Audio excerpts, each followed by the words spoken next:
एक नया कॉन्सेप्ट और इंट्रोड्यूस करेंगे आज, जिसे कहते हैं भाव या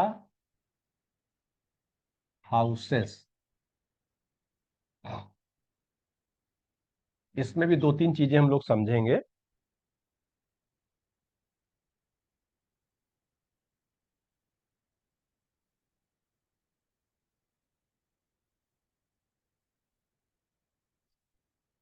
अभी हम आपको सिर्फ जो है भाव या हाउसेस को इंट्रोड्यूस कर रहे हैं, इनको डिटेल में हम लोग आगे पढ़ेंगे। देखिए, भाव या हाउसेस का मतलब क्या हुआ, हम प्रैक्टिकल समझाते हैं आपको। आप ये समझिए कि जैसे किसी भी व्यक्ति के जीवन में बहुत सी घटनाएं घटित होती हैं, है ना। जैसे उसका जन्म हुआ, शिक्षा ली, है ना, काम किया, शादी विवाह हुआ, इच्छाओं की पूर्ति हुई, बीमार हुआ या दुर्घटना हुई, प्रमोशन हुआ, ट्रांसफर हुआ, यात्रा पे गए, धार्मिक यात्रा पे गए, परेशानी हुई, कष्ट हुई, लड़ाई झगड़ा हुआ, है ना। भाई बहन हुए, छोटे भाई बहन, बड़े भाई बहन। मतलब कहने का कि किसी भी व्यक्ति के जीवन से संबंधित बहुत से विषय होते हैं और व्यक्ति इन्हीं के संबंध में जानना चाहता है। हमारी नौकरी कब लगेगी, हमारी शादी कब होगी, संतान कब होगी, हमारे बड़े भाई कैसे हैं, हमारे छोटे भाई कैसे, हमारे पास धन कितना होगा, हम बीमार पड़ेंगे कि नहीं पड़ेंगे, या कब बीमार पड़ेंगे। There are thousands of questions regarding many different events of life of a person. तो यहां क्या है कि हमारे जीवन से संबंधित छोटी से छोटी और बड़ी से बड़ी घटना, इवेंट्स ऑफ लाइफ, चाहे वो कम महत्वपूर्ण हो या अधिक महत्वपूर्ण हो। देखिए, अधिक महत्वपूर्ण की तरफ हमारा ध्यान जल्दी चला जाता है, कम महत्वपूर्ण की तरफ हमारा ध्यान नहीं जाता है या विशेष अवसरों पे जाता है। तो हमारे जीवन से संबंधित जितनी भी घटनाएं हैं, वो सारी की सारी घटनाएं इन 12 हाउसेस में डिवाइडेड है, इन्हीं में समाहित है। समाहित मतलब कुछ चीजें हम लोग, जैसे इसको कहा जाए ना फर्स्ट हाउस, ये क्या है, हमारा फर्स्ट हाउस है। ये हमारा सेकंड हाउस है, ये हम लोग समझ चुके हैं। ये हमारा थर्ड है, एंड सो ऑन। ठीक है।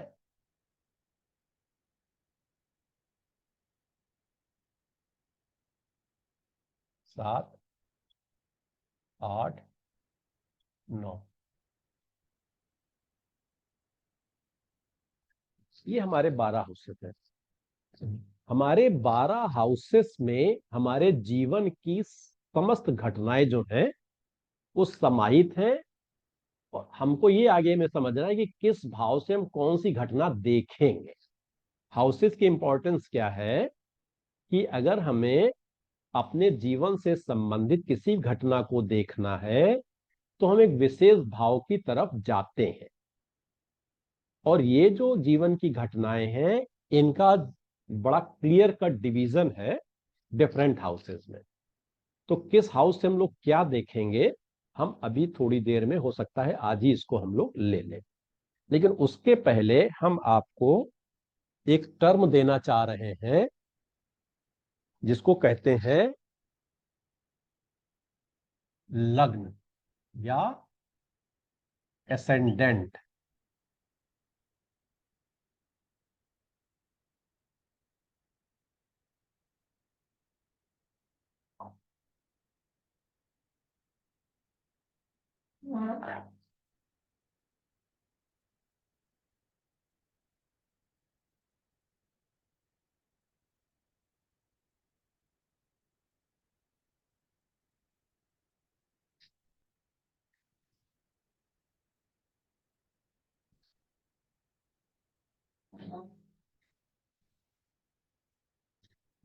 लग्न को हम लोग आगे और विशेष रूप से पढ़ेंगे, सभी चीजें पढ़ेंगे, अभी थोड़ा सा इंट्रोड्यूस कर रहे हैं, थोड़ा सा समझ में आ जाए, क्योंकि बार बार यूज करते करते इनके बारे में और बहुत सी बातें आप लोगों के पास पहुंचेंगी।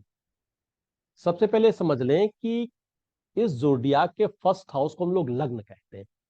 इसका मतलब क्या हुआ, लग्न को देखिए एक और नाम दिया गया, वैसे तो बहुत से नाम दिए गए हैं, लेकिन सबसे पहला जो नाम दिया गया उदय या राइजिंग। अभी हम लग्न की डेफिनेशन भी आपको बताएंगे, पहले लग्न का मतलब समझ लें। उदय का मतलब इस तरह समझिए कि जैसे सबसे बड़ा जो इंटरप्रिटेशन है लग्न का, वो क्या है कि जैसे कोई भी जीवात्मा, जैसे बच्चे का जन्म हुआ, तो हम ये जानते हैं बच्चे का जन्म एक विशेष तारीख को, विशेष समय पर, विशेष स्थान पर होता है। चलिए हो गया जन्म, डेट टाइम प्लेस अलग चीज है। तो जब जन्म हुआ का मतलब एक जीवात्मा ने, ईश्वर के द्वारा भेजी गई आत्मा ने शरीर के रूप में उदय लिया संसार में। जब पहली बार वो आया बाहर, तो उसका किसका हुआ उदय हुआ, किसका हुआ, जीवात्मा का शरीर के रूप में उदय हुआ। राइट। तो उदय का मतलब क्या हुआ, एक जो सबसे पहला उदय हम लोग समझेंगे इसका शरीर का उदय। कहां से, माता के गर्भ से शरीर का उदय, ब्रह्मांड में आया, नया शरीर आया। राइट। तो क्या हो गया, फर्स्ट हाउस को हम लोग एसेंडेंट भी कहते हैं, लग्न भी कहते हैं, इसीलिए इसको कहते हैं शरीर।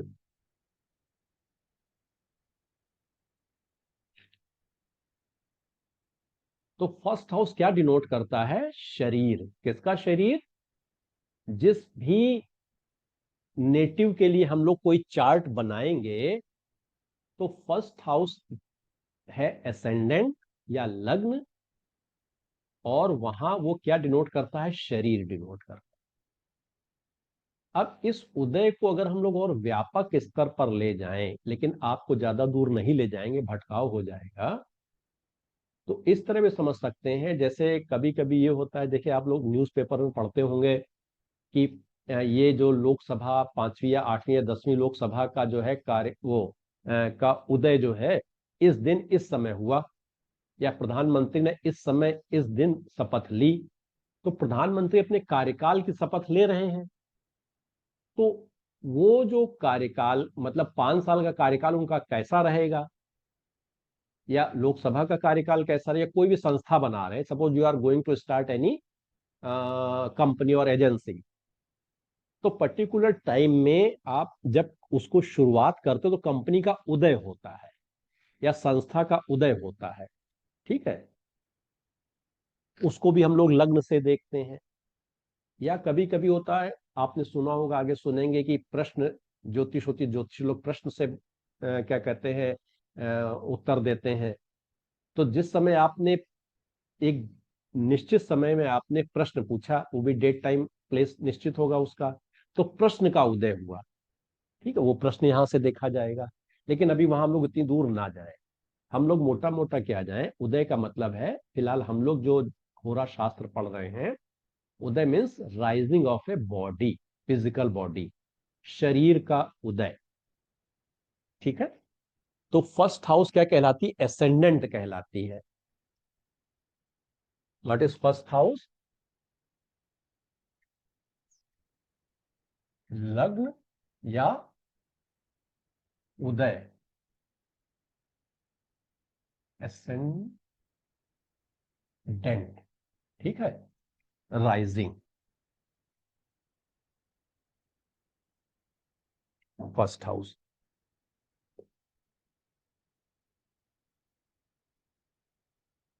तो कोई भी चार्ट हम लोगों के सामने इस तरह के चौखटा आएगा, तो फर्स्ट हाउस को हम लोग कहेंगे एसेंडेंट।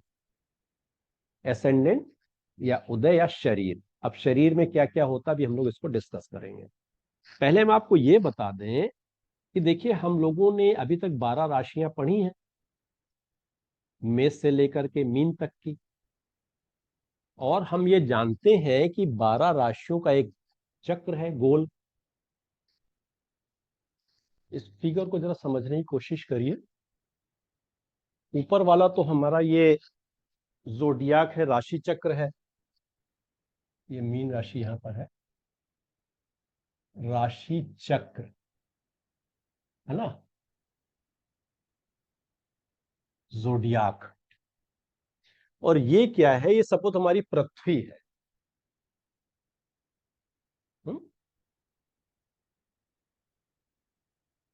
पृथ्वी गोल है हमारी, सब जानते हैं, इसमें कोई विवाद का विषय नहीं है। हमारा राशि चक्र भी मतलब लगभग इलेप्टिकल है, और पृथ्वी तो गोल है ही है, स्फेरिकल। हम थोड़ी देर के लिए कल्पना ये कर लें कि जो राशि चक्र का जो प्रोजेक्शन है वो पृथ्वी पर इस तरीके से आ रहा है।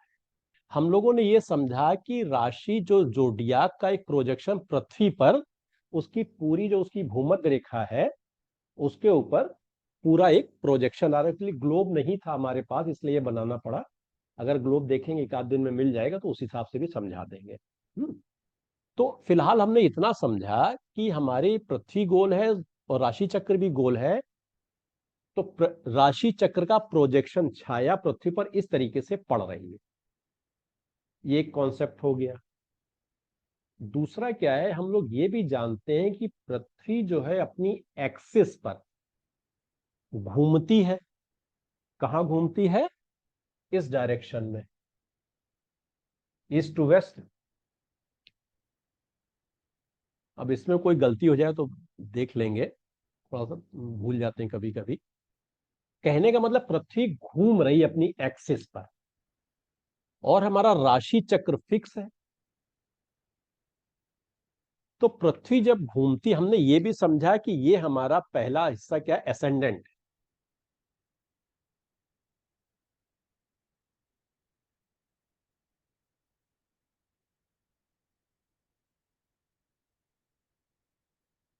ये हमारी एसेंडेंट, जिसको हमने कहा फर्स्ट, मेष।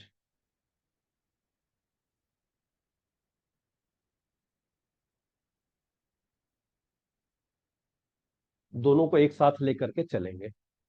देखिए, एक तो हम लोगों ने ये समझा हमारा राशि चक्र है जिसमें 12 राशि है, राशि चक्र हमारा फिक्स है, जोडियाक। पृथ्वी का उस पर प्रोजेक्शन आ रहा है, छाया आ रही है, और पृथ्वी हमारी अपनी एक्सिस पर घूमती है, 24 घंटे में एक बार पूरा चक्कर लगा लेती है। 24 घंटे में एक बार चक्कर लगाने का क्या मतलब हुआ? जब यहां से शुरू हुई तो यहीं पर आकर के इनका खत्म होगा 24 घंटे। पृथ्वी ने अपनी एक्सिस पर, अपनी धुरी पर एक चक्कर लगाया 24 घंटे में। इसका मतलब क्या हुआ कि 24 घंटे में ये प्रोजेक्शन जो है 12 राशियों का उसके अलग अलग स्थानों पर जो पड़ रहा है वो बदल रहा है। मतलब क्या हुआ, पृथ्वी जब घूमी, इधर की तरफ चली, तो 2 घंटे, ये चूंकि 24 डिवाइडेड बाई 12 बराबर 2 घंटे, ये हम लोगों ने एक बार और समझा था। 24 घंटे में भूमि और 12 राशियों का प्रोजेक्शन आना है, तो एक राशि का प्रोजेक्शन 2 घंटे तक पृथ्वी पर रहेगा। ठीक है। अब क्या हुआ, जैसे पृथ्वी घूमी तो 2 घंटे बाद हमारी जो एसेंडेंट थी वो तो यहीं रहेगी, लेकिन यहां राशि बदल जाएगी, दूसरी राशि का प्रोजेक्शन लेने लगेगा। थोड़ी देर बाद क्या हुआ, यहां पर 2 नंबर की राशि आ गई।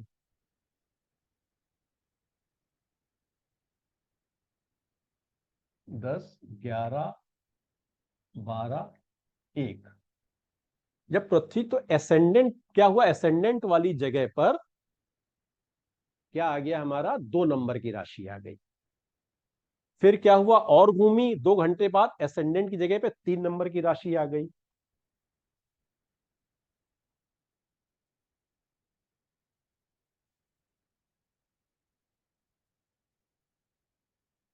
यहां क्या, 3 नंबर की जब राशि आ गई तो आगे वाले हाउसेस इसी हिसाब से फिक्स हो गए। 3, 4, 5, 6, 7, 8, 9, 10, 11, 12, 1, 2।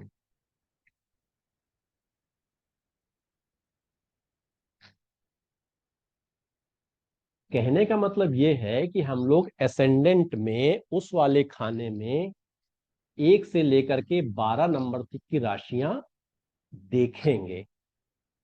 उसका आधार क्या है कि हम लोग देखिए पृथ्वी पर रह रहे हैं। हम्म तो इसलिए राशियों का प्रोजेक्शन पृथ्वी पे लिया गया, हम लोग पृथ्वी पे जन्म होता है। और पृथ्वी क्या होता है, जिस समय जन्म किसी का हुआ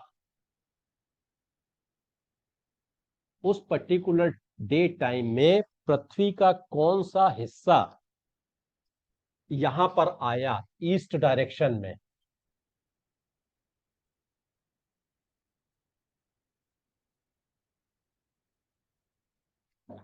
ये क्या था हमारा, ईस्ट था, ये वेस्ट है, ये साउथ है, ये नॉर्थ है।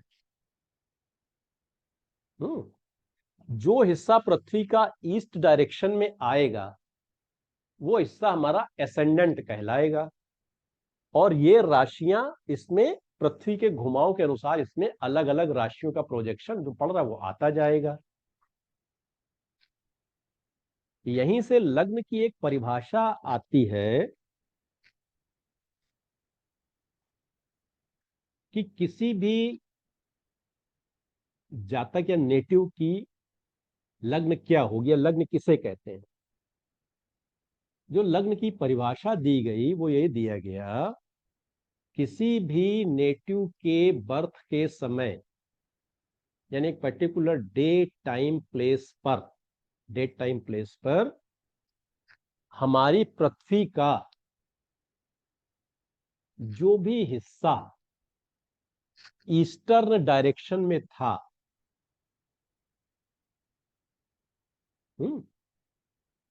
वही उस जातक की लग्न होगी, वो राशि।